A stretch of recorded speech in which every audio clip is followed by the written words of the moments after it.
Hello everyone, welcome on Grasping Python. In this video we are going to discuss admission criteria for class 11th in Kendriya Vidyalaya Sangathan for KV and non-KV student, and we are also going to discuss admission process, stream allocation and subject combination for class 11th. If we talk about KV and non KV student, तो KV student वो student है जिन्होंने केंद्रीय विद्यालय संगठन से या किसी भी केंद्रीय विद्यालय से 10th क्लास पास किया हो, और नॉन KV स्टूडेंट वो केंद्रीय विद्यालय जिन्होंने 10th क्लास केंद्रीय विद्यालय से पास नहीं किया है। अगर हम एडमिशन क्राइटेरिया की बात करें तो KV स्टूडेंट और नॉन KV स्टूडेंट के लिए एडमिशन क्राइटेरिया सेम है, बट नॉन KV स्टूडेंट का एडमिशन तब होगा जब KV स्टूडेंट के एडमिशन करने के बाद अगर कोई वैकेंसीज बचती है तो नॉन KV स्टूडेंट्स का एडमिशन होगा। अगर हम क्लास 11th के एडमिशन प्रोसेस की बात करें तो आपको पता है CBSE ने रिजल्ट डिक्लेयर किया है और सभी केंद्रीय विद्यालय में एडमिशन प्रोसेस शुरू हो चुका है 11th क्लास के लिए। इसके लिए आपको रजिस्ट्रेशन कम ऑप्शन फॉर्म फिल करना है। अब कोविड-19 की वजह से क्या हो रहा है कि स्कूल बंद है, तो स्कूलों ने अपना अपना अरेंजमेंट कर रखा है। अपनी वेबसाइट पे उन्होंने ऑप्शन कम रजिस्ट्रेशन फॉर्म अपलोड कर रखा है और एक डेडिकेटेड ईमेल एड्रेस दे रखा है। तो आपको क्या करना है, वहाँ से ऑप्शन कम रजिस्ट्रेशन फॉर्म डाउनलोड करना है, उसको फिल करना है और स्कैन करके उस डेडिकेटेड ईमेल एड्रेस पे आपको भेजना है। कुछ स्कूल्स गूगल फॉर्म के थ्रू वो इन्फॉर्मेशन कलेक्ट कर रहे हैं, तो आप अपने स्कूल की वेबसाइट पर जाकर आप देख सकते हैं कि आपका विद्यालय कैसे आपसे रजिस्ट्रेशन फॉर्म कलेक्ट कर रहा है।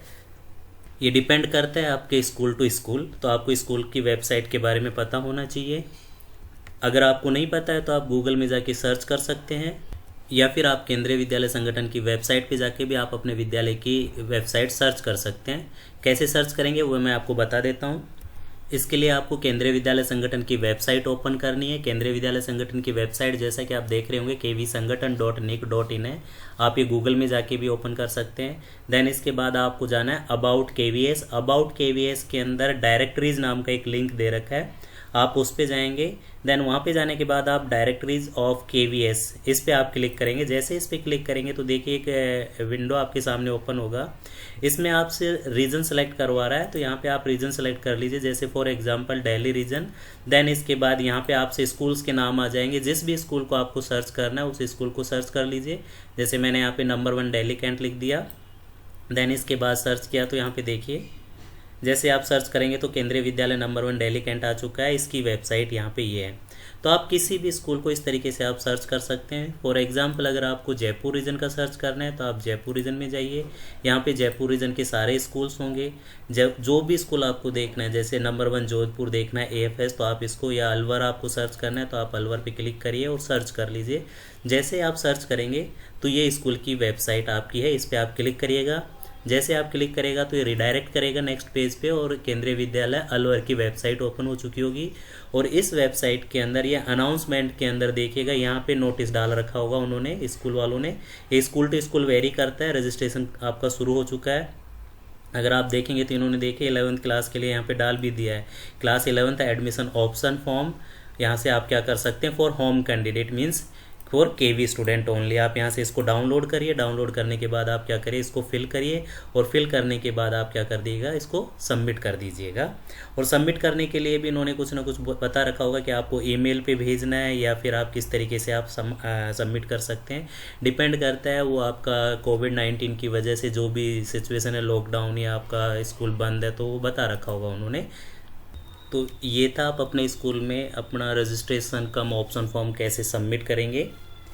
आपकी स्कूल की वेबसाइट पे सारी इन्फॉर्मेशन है। आप अपने स्कूल की वेबसाइट नहीं पता है तो आप सर्च कर सकते हैं, जैसा कि मैंने वीडियो में आपको बताया। ये केवल अभी नॉन KV स्टूडेंट के लिए है। ये केवल KV स्टूडेंट के लिए है, नॉन KV स्टूडेंट के लिए अभी शुरू नहीं हुआ है प्रोसेस। तो नॉन KV स्टूडेंट आप वेट करेंगे, अगर वैकेंसी बचती है तो फिर आपका एडमिशन प्रोसेस शुरू होगा। अब चलते हैं एडमिशन प्रोसेस के अंदर स्ट्रीम एलोकेशन का क्या क्राइटेरिया है। तो ये सब केंद्रीय विद्यालय संगठन के एडमिशन गाइडलाइंस के अंदर दे रखा है, हम वहीं चलते हैं। तो यहाँ पे आप देखेंगे एडमिशन गाइडलाइन के पेज नंबर 18 पे method of admission in class 11th दे रखा है। इसमें सबसे पहले KV स्टूडेंट्स के बारे में दे रखा है। KV स्टूडेंट्स मैंने आपको ऑलरेडी बताया कि वो स्टूडेंट जिन्होंने 10th क्लास केंद्रीय विद्यालय संगठन से किया है।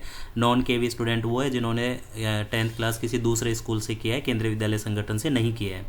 नाउ यहाँ पे इन्होंने लिख रखा है admission in different stream science commerce humanities of class 11th in KVS for KV student will be based on aggregate marks score in class 10th exam as under. Science stream के लिए जो minimum marks है वो आपका 60% marks चाहिए aggregate. Commerce के लिए जो मिनिमम मार्क्स है वो आपका 55% मार्क्स चाहिए सारे सब्जेक्ट के अंदर। और ह्यूमैनिटीज़ के लिए क्या है, all student of KV declare successful in class 10th exam, वो ह्यूमैनिटीज़ के लिए अप्लाई कर सकता है। तो इसमें अगर मान लीजिए किसी स्टूडेंट के अंदर 60% मार्क्स आया और वो साइंस लेना चाहता है तो उसको मिल जाएगा, वो उसको कॉमर्स भी मिल जाएगा और उसको ह्यूमैनिटीज़ भी मिल जाएगा। बट अगर किसी स्टूडेंट के 55% मार्क्स आए हैं या 56% मार्क्स आए तो उसको साइंस नहीं मिलेगा, उसको कॉमर्स मिलेगा। ह्यूमैनिटीज़ अगर 55 से कम है तो उसको ह्यूमैनिटीज़ ही मिलेगी। इसके बाद दे रखा है note, if the seat remain vacant in class 11th even after admitting of children of KV neighboring KVs, then the admission of non-KV children may be granted on the same criteria in the sequence of categories of priority। ये categories of priority में हम already video में discuss कर चुके हैं। Category 1 के अंदर central government के एम्प्लॉयज़ आते हैं जिनका ट्रांसफरेबल जॉब होता है और या फिर नॉन ट्रांसफरेबल जॉब भी कंसिडर होता है। कैटेगरी 2 के अंदर सेंट्रल गवर्नमेंट के ऑटोनॉमस बॉडीज आते हैं। कैटेगरी 3 के अंदर स्टेट गवर्नमेंट आता है। कैटेगरी 4 के अंदर स्टेट गवर्नमेंट के ऑटोनॉमस बॉडीज आते हैं और कैटेगरी 5 के अंदर आपके आते हैं सिविलियन जो प्राइवेट जॉब करते हैं उनके लिए। देन इसके बाद इन्होंने दे रखा हार्ड स्टेशन के केंद्रीय विद्यालय के लिए दे रखा है कि वहाँ पे ये जो मिनिमम क्राइटेरिया अगर प्रिंसिपल चाहे तो अपने डिप्टी कमिश्नर को बोल के उनको एलिजिबिलिटी क्राइटेरिया को कम कर सकता है, क्योंकि वहाँ पे नंबर ऑफ स्टूडेंट्स बहुत कम होते हैं, तो ये भी चीज़ वो कर सकते हैं। देन इसके बाद यहाँ पे दे रखा है कि in case of 2 or more candidate obtain equal marks in aggregate of all subjects the inter se merits of such candidate may be determined as follow. अब यहाँ पे फॉर एग्जांपल किसी केवी के अंदर एक ही सीट है और वहाँ पे 2 बच्चों ने अप्लाई किया और दोनों की परसेंटेज सेम है, तो फिर एडमिशन किसको दिया जाएगा? तो उस केस में उनके मैथमेटिक्स में जिसके हाईएस्ट मार्क्स होंगे उसको प्रेफर किया जाएगा। और अगर मैथमेटिक्स में भी दोनों के सेम है तो फिर देखा जाएगा साइंस के अंदर उसके मार्क्स देखे जाएंगे। और अगर मैथ और साइंस के अंदर भी दोनों के सेम मार्क्स हैं तो उसमें आपका उनका डेट ऑफ बर्थ देखा जाएगा और जिसकी डेट ऑफ बर्थ ज़्यादा होगी उस केस के उसका एडमिशन दिया जाएगा। तो यहाँ पे लिख रखा है इन केस ऑफ टाई और between 2 or more candidates obtaining same marks in math and science taken together, the student older in age as per DOB will be given precedence over the other। then इसके बाद next इन्होंने क्या रखा है, principal may admit non KV children to class 11th only up to permitted class strength 40। मतलब non केवी students में मान लीजिए किसी स्कूल के अंदर 30 स्टूडेंट आए तो वहाँ पे 40 तक नॉन केवी स्टूडेंट्स को परमिट कर देंगे। और अगर ऐसे जगह पे जहाँ पे नंबर ऑफ स्टूडेंट जाता है तो वहाँ पे 55 तक बच्चों का एडमिशन हो जाएगा और 55 में केवल वो केंद्रीय विद्यालय के स्ट्रेंथ ही रहेंगे और रिस्ट्रिक्ट कर रखा है 55।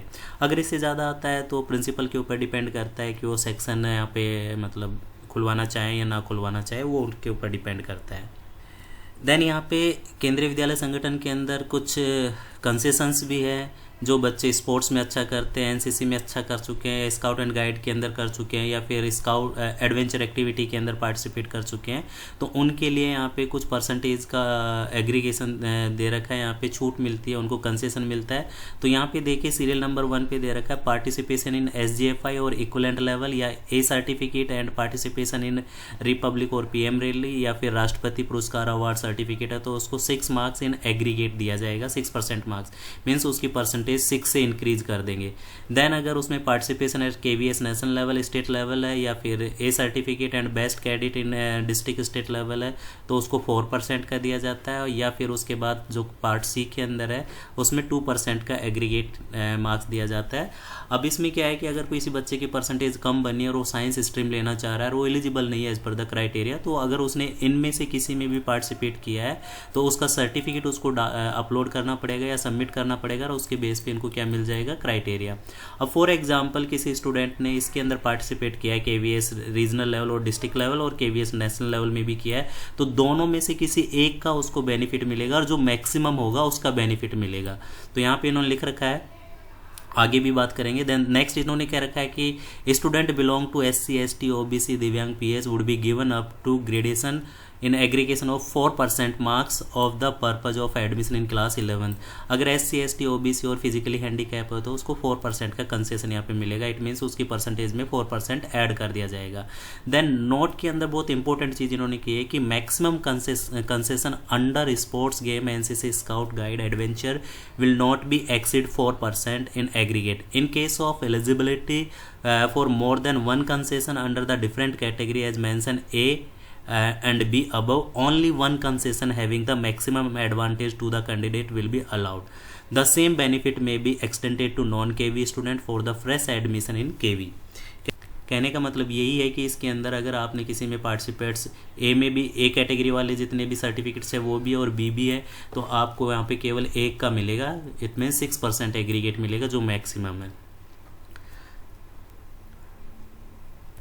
सिमिलरली अगर कोई SC ST OBC का कैंडिडेट है और उसने स्पोर्ट्स NCC और स्काउट के अंदर भी अच्छा कर रखा है तो उसको जो मैक्सिमम होगा वो मिलेगा, या तो फिर वो 4% ले लेगा या फिर वो 6% ले लेगा। फॉर एग्जांपल एक SC ST OBC दिव्यांग फिजिकली हैंडीकैप है और उसने KVS नेशनल लेवल और डिस्ट्रिक्ट लेवल पे पार्टिसिपेट किया है तो वहाँ से तो उसको 2% मिलेगा, बट SC ST OBC से उसको कितना परसेंट मिलेगा? 4%। तो उस केस में उसको 4% दिया जाएगा।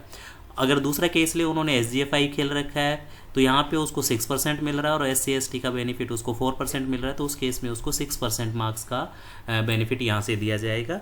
तो ये था कंसेशन है इसके अंदर एडमिशन क्राइटेरिया के अंदर। अब अगर हम सब्जेक्ट कॉम्बिनेशंस की बात करें तो साइंस स्ट्रीम के अंदर ये डिपेंड करता है स्कूल के अंदर, स्कूल टू स्कूल वेरी करता है कि उसमें कौन कौन से सब्जेक्ट्स दे रखे हैं। सिमिलरली कॉमर्स के अंदर और ह्यूमैनिटीज़ के अंदर साइंस स्ट्रीम में मैथ भी आप ले सकते हैं और आप बायो भी आप ले सकते हैं। इसके साथ कंप्यूटर साइंस भी आपका ऑप्शनल सब्जेक्ट हो सकता है या हिंदी आपका ऑप्शनल सब्जेक्ट हो सकता है। तो ये डिपेंड करता है स्कूल टू स्कूल। तो ये चीज़ आपको ध्यान रखनी है। जब आप ऑप्शन फॉर्म फिल करेंगे तो वहाँ पे आपको लिस्ट प्रोवाइड करेंगे कि हमारे स्कूल के अंदर ये सब्जेक्ट कॉम्बिनेशन है, उनमें से कोई आपको एक सेलेक्ट करना है। साइंस स्ट्रीम में आपको एक सेलेक्ट करना है, कॉमर्स में और ह्यूमैनिटीज़ के अंदर। तो ये था admission process, stream allocation and subject combinations की हमने बात की है। एक बार फिर मैं आपको बताना चाहूँगा, ड्यू टू कोविड-19 आपको स्कूल में जाके फॉर्म जमा नहीं कराना है दिल्ली रीजन के अंदर, तो क्योंकि यहाँ पे क्या कर रहे हैं, हर स्कूल अपने ईमेल एड्रेस के थ्रू फॉर्म कलेक्ट कर रहा है या फिर गूगल फॉर्म के थ्रू कलेक्ट कर रहा है। उसके लिए स्कूल ने अपनी स्कूल की वेबसाइट पे, अपने विद्यालय की वेबसाइट पे आपका रजिस्ट्रेशन कम ऑप्शन फॉर्म अपलोड कर रखा है, वहाँ से आप डाउनलोड करेंगे। वहीं पे इंस्ट्रक्शन दे रखी है कि आप फॉर्म को फिल करके सपोर्टिंग डॉक्यूमेंट्स है वो सारे स्कैन करने के बाद कोई ईमेल एड्रेस दे रखा होगा उस पर आपको सेंड करना है। देन अगर नॉन KV स्टूडेंट है तो वो आपको जब ये प्रोसेस KV स्टूडेंट का हो जाएगा उसके बाद अगर सीट वैकेंट होगी, नियर बाय KV के स्टूडेंट्स का एडमिशन होने के बाद भी अगर सीट वैकेंट है तो नॉन KV स्टूडेंट्स की सीट ओपन होगी। देन उनके लिए वो सेम प्रोसेस, सेम कंसेशन वैसे उनको अप्लाई करना है। दूसरी सबसे इंपॉर्टेंट चीज़ मैं आपको बताना चाहूँगा, जब आप सब्जेक्ट कॉम्बिनेशन सेलेक्ट कर रहे हैं तो केयरफुली आप सेलेक्ट करेंगे।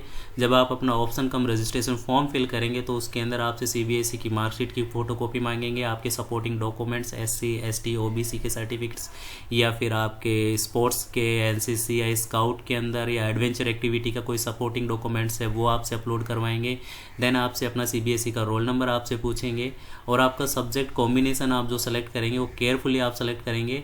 देन इसके बाद आपको क्या करना है, अपने पेरेंट्स का और आपका काउंटर साइन होगा। देन साइन करने के बाद उस फॉर्म को आप स्कैन करके स्कूल के मेल एड्रेस पे या फिर किसी और मीडियम के थ्रू स्कूल आपसे ले रहा है तो वहाँ पे आपको सबमिट करना है। अब अगर आपको एडमिशन से रिलेटेड कोई भी प्रॉब्लम है, कोई क्वेरी है तो आप हमारे इसमें जाके कमेंट सेक्शन में जाके कमेंट्स करके पूछ सकते हैं। दूसरी चीज़, अगर आपने हमारा चैनल ग्रास्पिंग पाइथन सब्सक्राइब नहीं किया है तो सब्सक्राइब कर सकते हैं, अपने फ्रेंड्स के साथ शेयर करें ताकि उनको कोई प्रॉब्लम ना हो रजिस्ट्रेशन कम ऑप्शन फॉर्म फिल करने में, और एडमिशन के जो रूल्स एंड रेगुलेशन है 11th क्लास के लिए वो भी वो अच्छे से समझ सकें। आप हमारे चैनल के साथ बने रहिए।